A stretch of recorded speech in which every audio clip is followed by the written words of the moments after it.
Welcome to all of you dear parents. अक्सर हम बच्चों में दो तरीके की बिहेवियरल कंडीशंस देखते हैं, फेस करते हैं। पहली होती है कि बच्चे में अचानक कोई नया बिहेवियर अपीयर होने लगे बहुत तेज़ी से, जो कि वायलेंट हो, एग्रेसिव हो और सेल्फ इंजूरियस हो, बच्चे को ही नुकसान पहुंचाने वाला हो, जिसमें बच्चा खुद को ही चोट पहुंचा रहा हो। ये पहली कंडीशन है। दूसरी कंडीशन है कि जो पहले से बिहेवियर बच्चे के अंदर प्रॉब्लम बिहेवियर हैं वो ग्रेजुअली इंक्रीज़ होते चले जाएं, बढ़ते चले जाएं, उनका धीरे धीरे बढ़ जाना। अक्सर क्या होता है कि हम लोग इन दोनों ही कंडीशंस को टिपिकल ऑटिस्टिक बिहेवियर मान करके डील करते हैं, जबकि कई बार इनका कारण कुछ ऐसी कंडीशंस होती हैं जिनको हम बहुत ईजिली ट्रीट कर सकते हैं और ठीक कर सकते हैं, जिनको ठीक किया जा सकता है। होता क्या है कि ऑटिस्टिक बच्चों में सोशल कम्युनिकेशन की थोड़ा कमी होती है। उस वजह से बच्चे अपने पेन को, अपनी परेशानी को अभिव्यक्त नहीं कर पाते शब्दों में, और वो फ्रस्ट्रेशन का शिकार हो जाते हैं।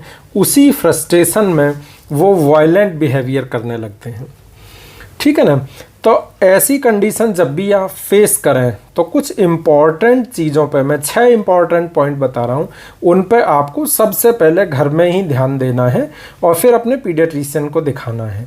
तो उसमें नंबर 1 पे हमारा जो पॉइंट आता है वो होता है सोशल कन्फ्लिक्ट।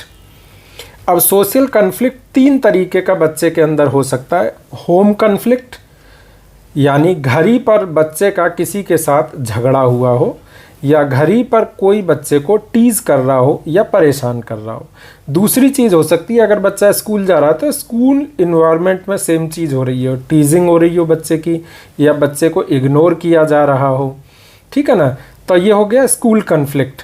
तीसरी जो कंडीशन हो सकती है, अगर आपका बच्चा थेरेपी लेने कहीं जा रहा है तो प्रोबेबली वहाँ किसी से वो टीज हो जा रहा हो, या किसी इन्वायरमेंटल एंटीसीडेंट को से वो कन्फ्लिक्ट उसका हो रहा हो, तो उस कंडीशन में भी उसका बिहेवियर जो है वो इंक्रीज हो जाएगा। तो पहला हमने जाना सोशल कन्फ्लिक्ट। अब हम दूसरे पॉइंट की तरफ आते हैं। दूसरा पॉइंट हमारा होता है इन्फेक्शंस। यूजुअली बच्चों में डेंटल एब्सेस हो सकती है, दांत के अंदर एब्सेस हो सकती है, जिसकी वजह से बच्चे को दर्द है और वो बता नहीं पा रहा हो। कान के अंदर बच्चे को पेन हो सकता है, वो व्यक्त नहीं कर पा रहा हो अपनी परेशानी को। ठीक है ना। इन्फ्लुएंजा बच्चे को हो सकता है, कफ, कोल्ड, फीवर। तो ये कंडीशन बच्चे के साथ जुड़ी हुई है, बच्चा चिड़चिड़ा हो जाएगा उस स्थिति में। तो हमें ये तीनों चीज़ें रूल आउट करनी है, ईआरएक, डेंटल एब्सेस और इन्फ्लुएंजा यानी कफ, कोल्ड एंड फीवर। अब हम पेरेंट्स मूव करते हैं तीसरे पॉइंट की तरफ। अनरिकॉग्नाइज्ड इंजरीज हो सकती हैं। अब ये जो अनरिकॉग्नाइज्ड इंजरीज हैं, मतलब जिन पर पेरेंट्स का ध्यान नहीं गया है, वो 2 तरह की हो सकती हैं। माइनर इंजरीज हो सकती हैं। माइनर इंजरीज यूजुअली इग्नोर हो जाती हैं, पेरेंट्स का ध्यान उनकी तरफ नहीं जाता। जैसे बटक्स पे बच्चे को स्क्रैच हो गया बहुत हैवी, ठीक है ना। जैसे जेनाइटल्स पे बच्चे को स्क्रैच हो गया, या कोई कट हो गया बच्चे को, या बच्चे की ओरल म्यूकोसा में, मुंह के अंदर बच्चे को कट हो गया, या एब्सेस बन गया, या ओरल सोर्स बन गए। तो इन 3 जगह पे, ओरल म्यूकोसा में यानी मुंह के अंदर, जेनाइटल्स के अंदर, बटक्स के अंदर एंड अदर बॉडी एरियाज़ पर भी, चूँकि ये एरिया ज़्यादा सेंसिटिव होते हैं, ज़्यादा पेनफुल होते हैं, तो सबसे पहले आप पे इनको माइनर इंजरीज़ को ऑब्जर्व करना है इन तीनों एरियाज़ में। ठीक है, आपको देखना है खुद से। फिर आती हैं मेजर इंजरीज। कई बार मेजर इंजरीज, इवन फ्रैक्चर्स भी 2 से 3 दिन तक पेरेंट्स बच्चों में इग्नोर हो जाते हैं, अगर बहुत ज़्यादा स्वेलिंग या बहुत ज़्यादा बच्चा नहीं पेन को बता पा रहा है तो, और बच्चा दुख से परेशान है, दर्द से परेशान है, फ्रस्ट्रेट हो रहा है, तो उस कंडीशन में उसका बिहेवियर एग्रेसिव हो जाएगा।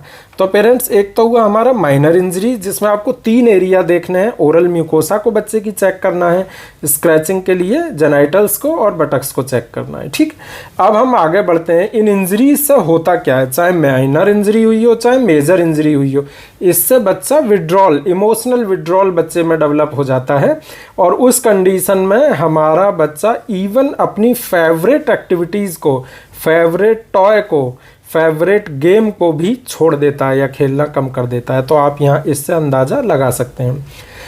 फ्रेंड्स, अब हम नेक्स्ट पॉइंट पे मूव करते हैं। 4th पॉइंट वो है मेडिसिन से रिलेटेड।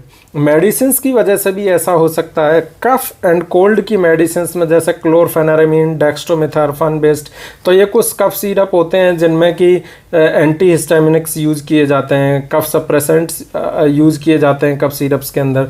तो इनका थोड़ा साइड इफ़ेक्ट होता है कि ये जो है इस तरीके के बिहेवियर को बढ़ा सकते हैं बच्चों के अंदर। तो यहाँ पे हमें अपने पीडियाट्रिशियन से कंसल्ट कर सकते हैं। दूसरी इंपॉर्टेंट चीज़ ये है कि ऑटिस्टिक बच्चों की मेडिसिन अक्सर चल रही होती हैं ऑटिज़्म के लिए, तो बिहेवियर के लिए, तो उन मेडिसिन्स का कई बार पैराडॉक्सिकल इफ़ेक्ट देखा गया है। मैं उन मेडिसिन्स का डिटेल में अब डिस्कस नहीं करूँगा यहाँ पर। तो पैराडॉक्सिकल इफ़ेक्ट्स जो है, जो ऑटिज़्म के बच्चों में मेडिसिन चलाते हैं उनका देखा गया, यानी बिहेवियर को कम करने के लिए हमने दवा दी लेकिन वो बिहेवियर को उसने और एग्रेसिव कर दिया, बढ़ा दिया। तो उस कंडीशन में हमें अपने पीडियाट्रिशियन से या जिसने भी दवा चलाई उससे कंसल्ट करना होता है इस विषय पे।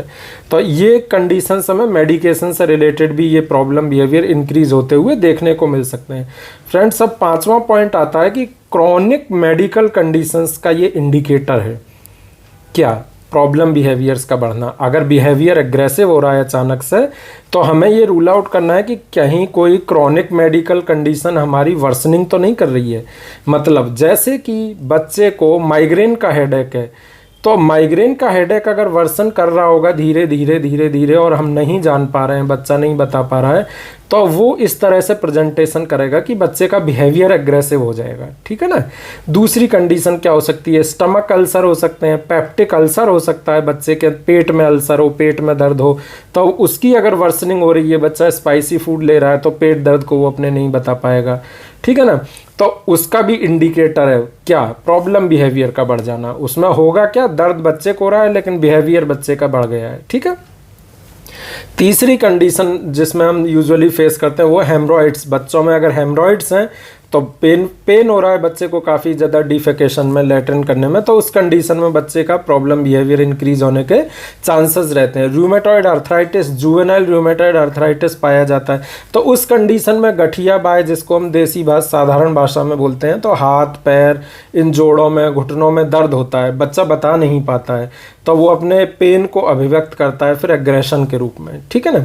क्रोहन्स डिजीज़ होती है कुछ बच्चों में, तो उसमें एब्डोमिनल पेन, कोलाइटिस वाले सिम्टम आते हैं, डायरिया वगैरह, वोमिटिंग वगैरह, एब्डोमिनल पेन। तो अगर ये क्रॉनिक मेडिकल कंडीशंस हैं, एक्चुअली ये बच्चे में पहले से चल रही होंगी। ऐसा नहीं है कि क्रोहन्स डिजीज, हेमरॉइड्स कोई आज हो गए और बिहेवियर चेंज कर दिया, ये ऑलरेडी डायग्नोस्ड डिजीज़ हैं। हमें प्रॉब्लम बिहेवियर इंक्रीज होने पे इन पर डाउट करना है कि कहीं ऐसा तो नहीं है कि वर्सन हो रही हैं, तो फिर हमें अगेन अपने पीडियाट्रिशियन से कंसल्ट करना होगा इस बारे में। 6th और इम्पॉर्टेंट पॉइंट्स पर हम आ रहे हैं फ्रेंड्स कि न्यू सिम्टम्स का डेवलप होना बच्चे के अंदर, जैसे न्यू फीवर का डेवलप होना, जैसे बच्चे के अंदर लूज स्टूल का डेवलप होना, तो उस समय पे बच्चे के आपका बटक्स एरिया में रैसेस हो जाते हैं, तो वहाँ बच्चे को बहुत पेन होता है।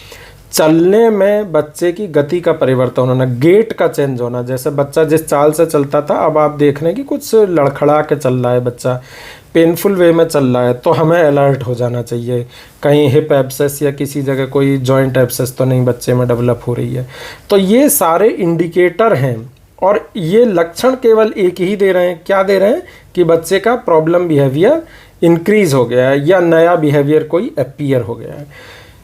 फ्रेंड्स, इस वीडियो को बनाने का पर्पज़ क्या है आखिर, क्योंकि आप लोगों को ये लग रहा होगा कि ये सारी चीज़ें तो हम जानते ही हैं।